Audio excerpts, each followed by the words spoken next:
Have you ever wondered where your emotions go when you don't feel them?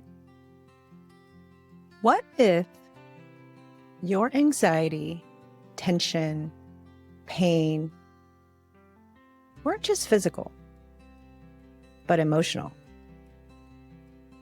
In this episode, we're shifting into the emotional body, where grief, fear, and stress get stored in the body, often for years. And when you finally start listening instead of avoiding, that's where the healing begins. Our shift starts now. I want to start by going over a few misconceptions about emotions. Things that might be silently running in the background. Beliefs many of us have absorbed without even realizing it. Number one, feeling is weak. We've been conditioned to think that strong people hold it together. That strength means pushing through. But the truth is, feeling requires far more courage than suppression. And it takes strength to sit with what's real. Number two, if I start crying, I'll never stop. This fear is incredibly common. But emotions are waves. They rise, crest, and eventually fall. It's that resistance that keeps them stuck, not the release. Most people don't drown in feeling. They drown in the fear of it. And a third one that's really common, processing emotions means I'm broken. Feeling deeply doesn't mean something's wrong with you. It means you're alive. Your emotions aren't evidence of dysfunction. They're evidence that something matters, that you care, that you're human.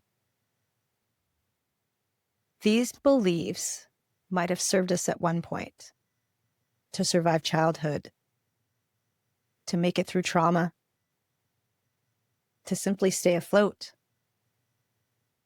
But if we want to grow, if we want to truly shift, they can't run the show anymore.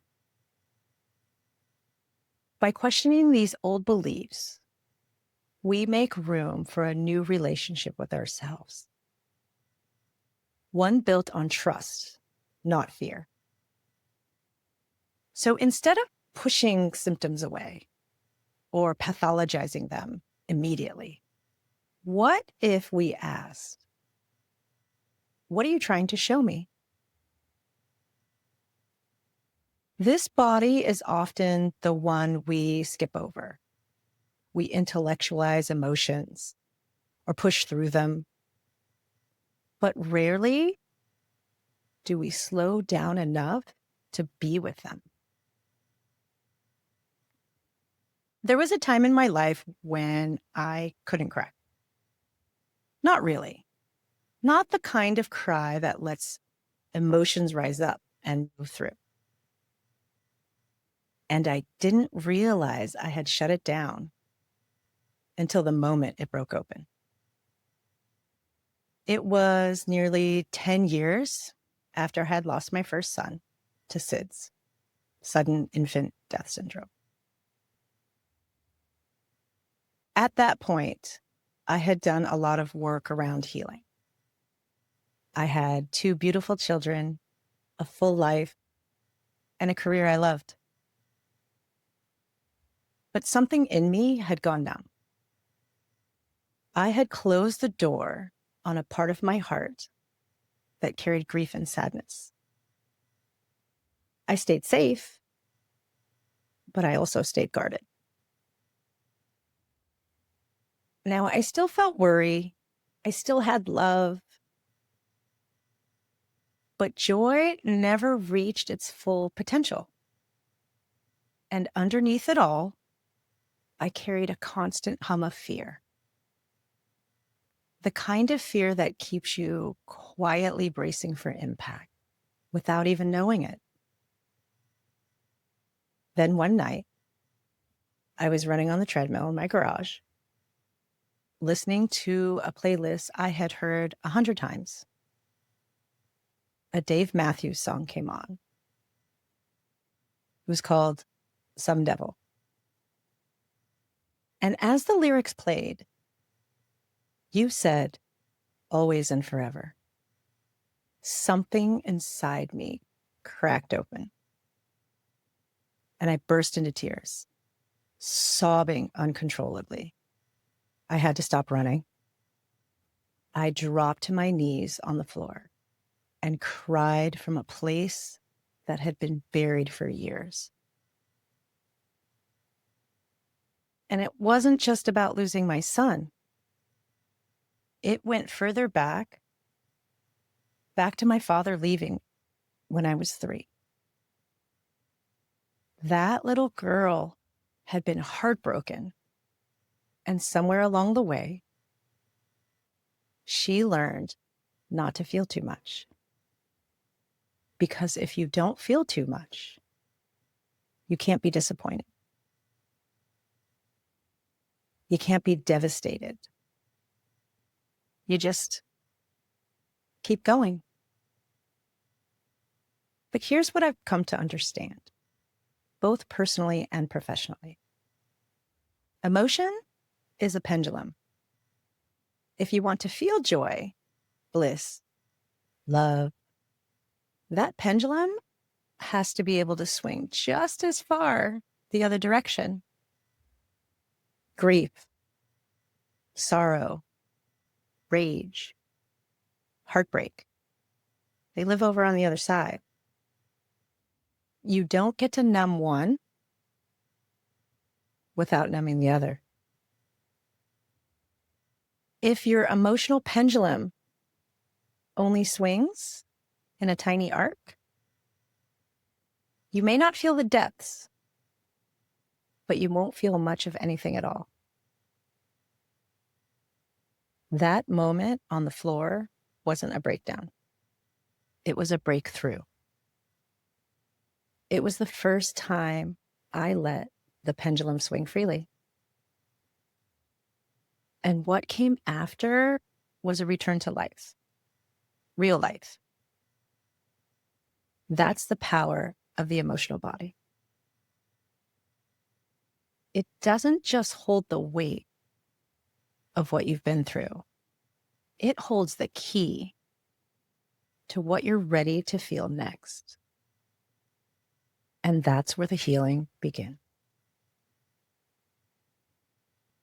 The emotional body begins to speak through the physical body when it's being ignored. Emotions are first felt as sensations, tightness, pressure, a heaviness, maybe a shakiness. They then move into more pronounced discomfort if we still don't stop to listen. That back pain might not be from poor posture. It might be unspoken stress. That gut issue might not just be about diet. It could be suppressed fear in a relationship. You see, the emotional body borrows the language of sensation because it knows that if we won't hear our feelings, we might just listen to our discomfort. It doesn't need you to understand it. It needs you to notice it. The definition of the emotional body is the energetic and somatic layer of your being where emotions are felt, processed, and stored.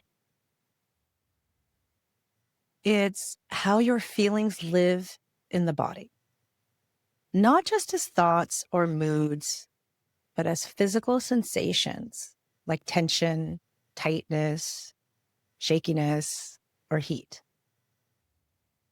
It responds to emotional stimuli before the mind has time to label what's happening. When emotions go unprocessed, they often lodge in the body as discomfort, dis-ease, or chronic patterns of pain.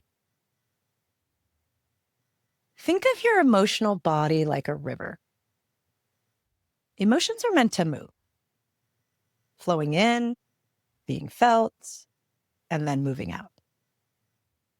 But when we block that river with suppression, denial, or judgment, the water backs up. It spills into places it was never meant to go. Your shoulders, your gut, your sleep. Over time, that blocked emotion becomes stagnant energy. And stagnant energy becomes symptoms. And those symptoms are trying to tell you something. The problem is, we're often not listening. This is where the four bodies, the physical, emotional, mental, and spiritual, begin to overlap. Now, before we dig deeper, it helps to understand where many of our emotional habits come from. These patterns of suppression, avoidance, or in my case, emotional shutdown, didn't come out of nowhere. They were passed down, modeled, and reinforced. We don't arrive in adulthood with these emotional habits by accident. They were shaped early and reinforced often. We learn to suppress tears, hold back anger, and smile through discomfort. But when we don't feel our emotions, we don't release them. We store them. And stored emotions don't just disappear. They show up in the body, the physical body. The emotional body doesn't speak English. It speaks in sensation. Chest tightness, stomach aches, migraines, jaw tension, insomnia. So let's take a moment to name the emotional blueprint many of us were handed.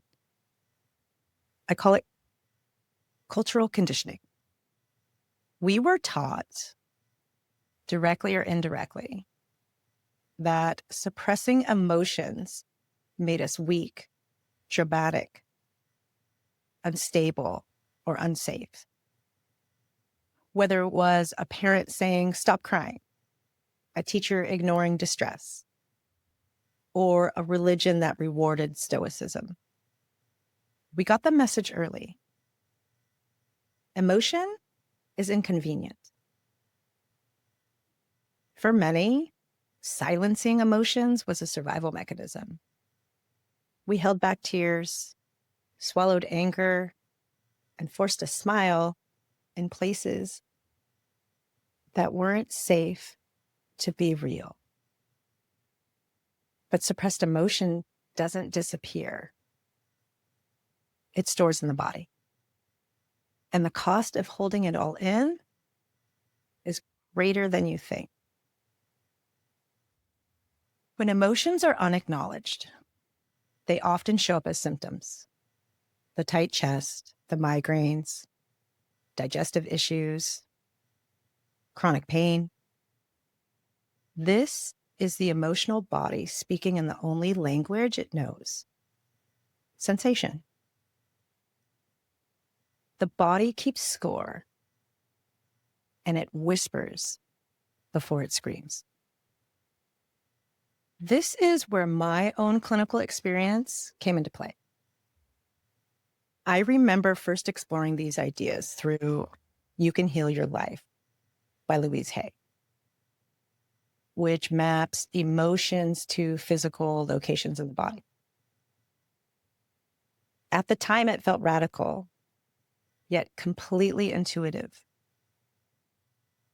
In my practice, I started paying attention. What I noticed was undeniable. People's stories and their symptoms were deeply connected. I'd be treating someone's hip while they talked about feeling stuck in life.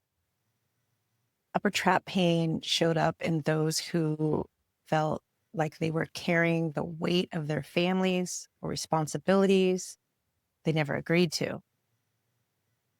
A shoulder injury would linger and resist healing, and underneath, we'd uncover unexpressed anger that had hardened into long-term resentment. Neck stiffness frequently coincided with someone being rigid in their thinking or unable or unwilling to look at a situation in their own life.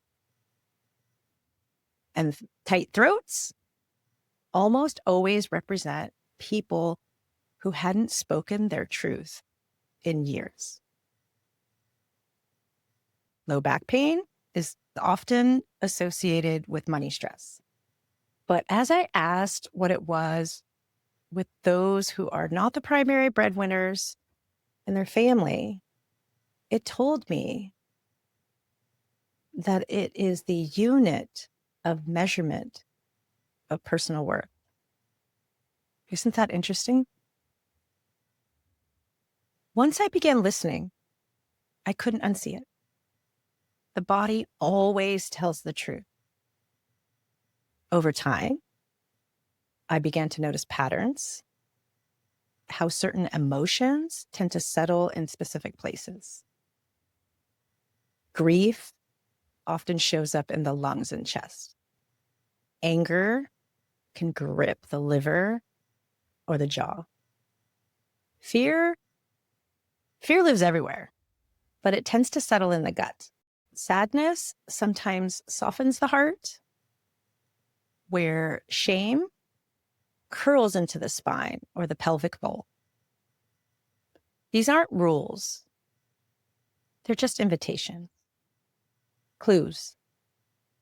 The body doesn't hold emotion randomly. It responds to your lived experience.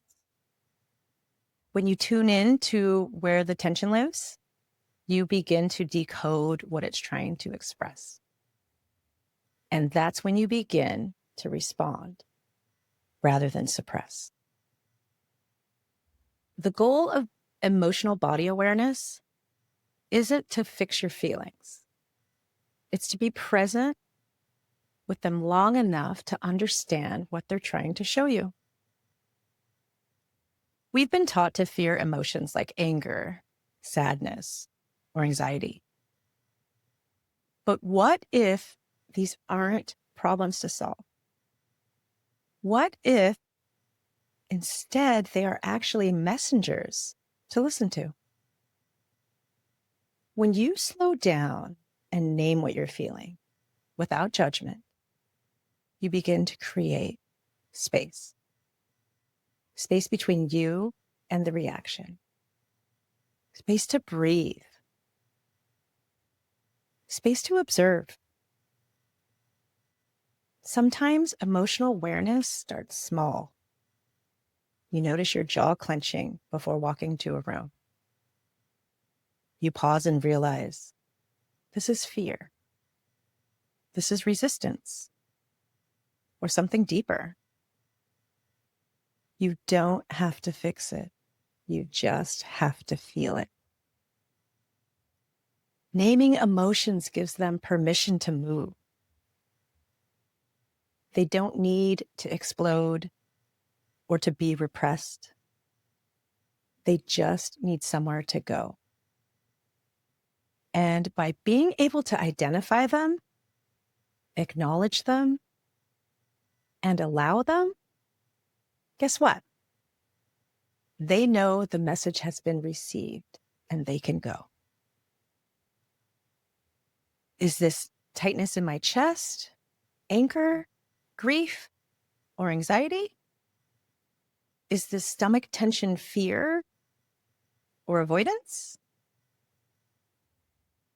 When you ask those questions gently, without rushing for answers, you shift from reactivity to a relationship with yourself. This is the power of emotional body awareness.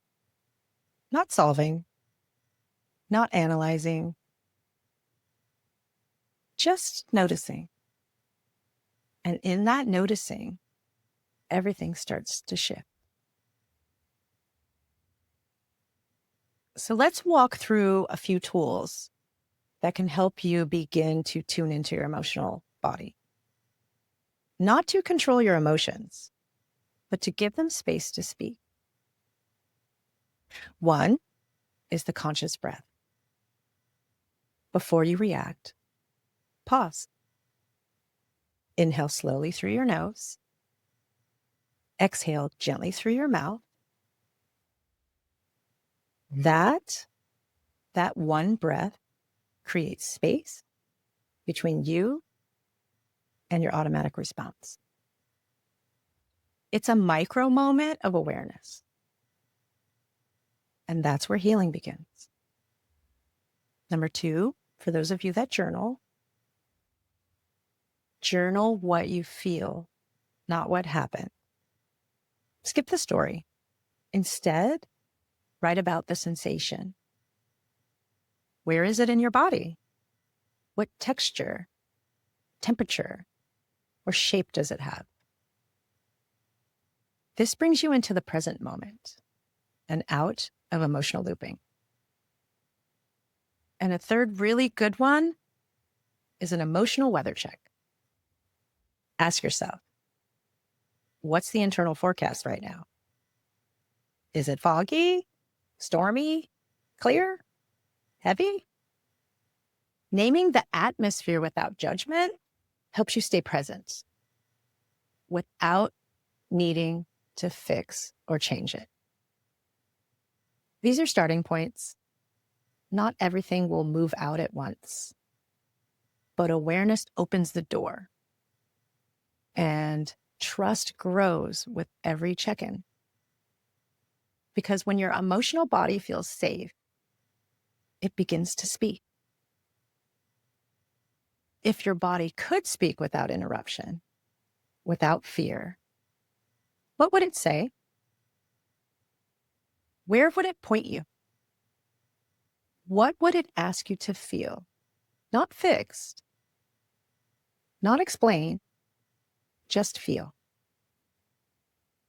It doesn't sugarcoat. It doesn't wait for the right time. It speaks in the language of sensation until we're ready to listen. And when you finally do, something shifts. You may not get clarity right away. You may not know the why behind what you're feeling.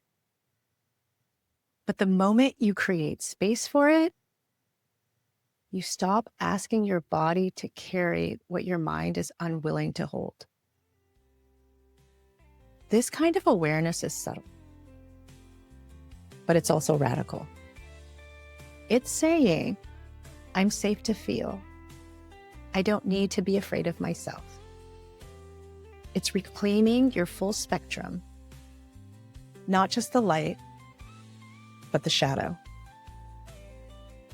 Not just the joy, but the grief that deepens it. Not just survival, but presence. So today, I invite you to keep listening, not with your ears, but with your whole being. Check in, ask gently, make space. But when you feel fully, you heal fully. And that is the shift. Our shift has ended for today, but your relationship with yourself is just beginning.